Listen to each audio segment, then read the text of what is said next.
Hey girl, welcome to Girl Let's Talk. It's your favorite girl, Ray.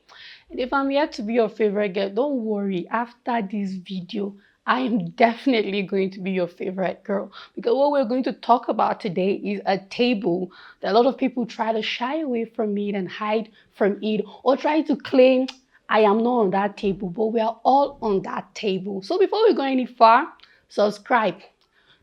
Drop a comment already, even without knowing what we are going to talk about. Share. Invite your friends because I assure you that at the end of this video, you would have wished you shared it more and more to more people. So you know what, girl? We are going to talk about gossip. And see, I want to start by saying something. All of us gossip, and you that you are looking at me, we all gossip.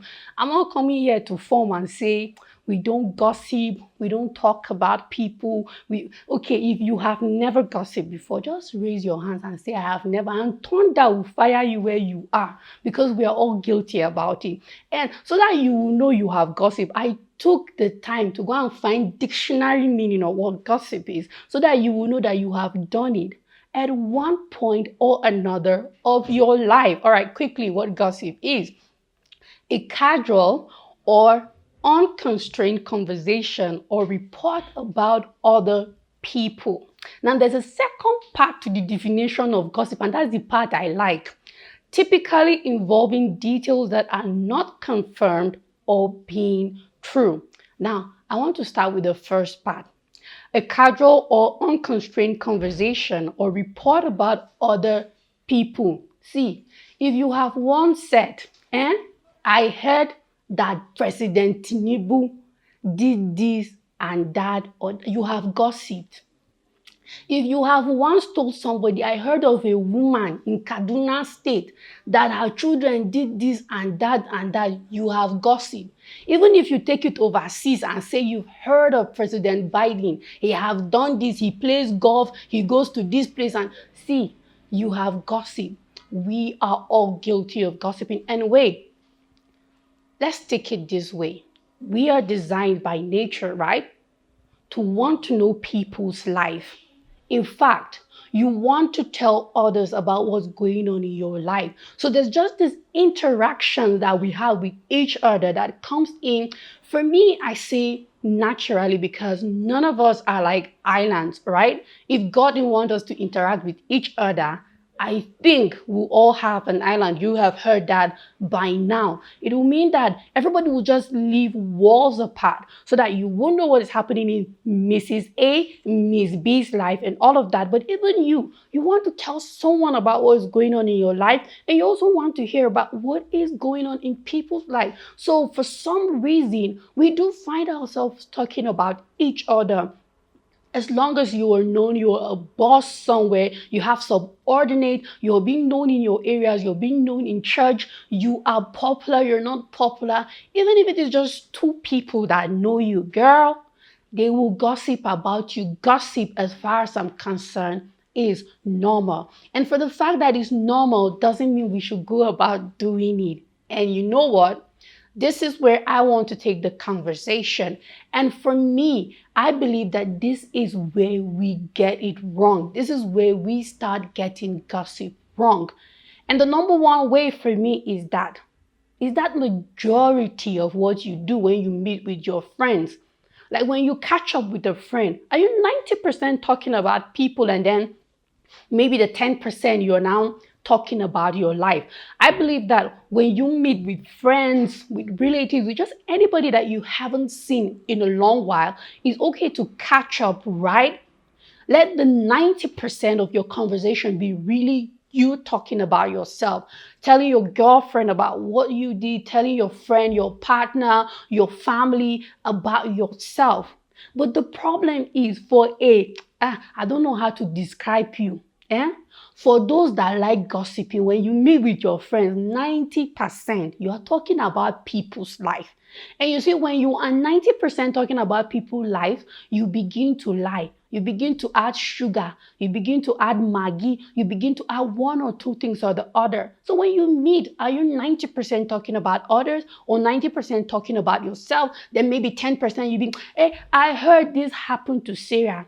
I heard this happen to Jane. I heard this happen to that. Or this news got to my ears. Oh, it should just be tidbits of your conversation, but not the majority of your conversation. Don't be talking about people 247. I beg. Nobody is going to pay you for it. Now, the second part we get it wrong, for example, is when we add sugar, Maggi, and salt inside. Haba, auntie, if the matter is A, B, C, don't add D and the other alphabet inside. You just become a pathological liar in the name of giving information. Don't lie. Just say the information is like that. If they say the woman died, don't say her son killed her and the daughter ran away with the head. No, just leave it as it is. Just leave your information as it is. And just try your best and say, I'm not sure, but I heard something. Just make sure that you're not one. You just make it clear that, you know what, girl, I'm not 100% of the 100% sure of this information, but I heard this, and that. And you know what? Go the extra mile and try to verify just for you to be sure. Secondly, let me tell you something. I've had situations where people come and meet you and tell you something about what someone did to them. And you may say, why can't you just go and confront the person? No, it's not every situation that a human being can confront the person that have wronged them or have done a certain things. And they come to you in confidence and they say, girl, this person did this to me or that person did this to me. But no, you will go and carry that secret and tell someone else. You are a wicked person. Because you are not the gossiper, not the person that came and told you, the person gossiping. Okay, I've been in that situation before where I couldn't confront someone rather about a certain thing they were doing. So I met a closer friend, a friend who is more like personally close to that person, more intimate to that person. And I was like, see you, this person is doing this, and that. And that person betrayed me. She took it as if I brought it as a gossip. Well, it's a gossip because I didn't talk when the person is there now. But when I went to her, I told her, I want you to confront this person about this. But the person went and just scattered the matter, and it was trouble for me. It was real big problem at that time. It took me a while to recover from it. It took me a while to forgive that person that betrayed my trust for coming to them in that matter. But then life goes on. I've learned from it, but I don't think it has stopped me from gossiping. From time to time, and we'll still talk about you if the need arise. Then secondly, is using the secret that someone, or rather, no, this is the fourth point I'm giving, is using the secret that someone have told you to get favors, to manipulate. And you go and meet someone because someone have told you this. You think by telling the other person you get a favor. For me, I feel these are the evil acts we do concerning gossip that makes it so horrible. In total, gossiping is not a good thing. And that's why I just took my time to bring out all of these things and say, see you, sister, you are guilty of this gossip thing. I don't want anybody coming here forming, I have never gossiped. I am a saint. You have, and you will do it in the future. Now, quickly, before we end this matter of gossip, I wanted to see what the scripture says about gossip and about you that is using it for wicked and evil things. Quickly. So, you know that Proverbs, of course, is the oga pata pata for giving you sense when you don't have sense. So we have Proverbs here, Proverbs 11:13. NIV version precisely saying that a gossip betrays a confidence, right? A gossip betrays a confidence, but a trustworthy person keeps a secret. You are a betrayer. That's what Proverbs is saying. You have betrayed someone. Then we have Proverbs 20 verse 19 saying, and I'm still going for the NIV, gossip betrays a confidence, so avoid anyone who talks too much. Now, I'm going to have an episode or a video where we talk about talking too much. Girl, we like to dey talk too much. But for now, let me leave it here. When you talk too much, people will avoid you because they know you cannot keep a secret. You cannot keep a secret. Now, quickly, there's also Proverbs 25, verse 9 to 10. And it says, if you take your neighbor to court, do not betray another's confidence, or the one who hears it may shame you, and the charge against you will stand. This is where I say you take what was given to you in secret to go and gain favor. Please, let's stop doing this kind of habit. You see what the scripture have said about you, and it's actually what people think about you. So girl, this is how far I've come in the video for today, but please drop a comment. Don't come and claim I've never gossiped. No, I don't want your self-righteousness.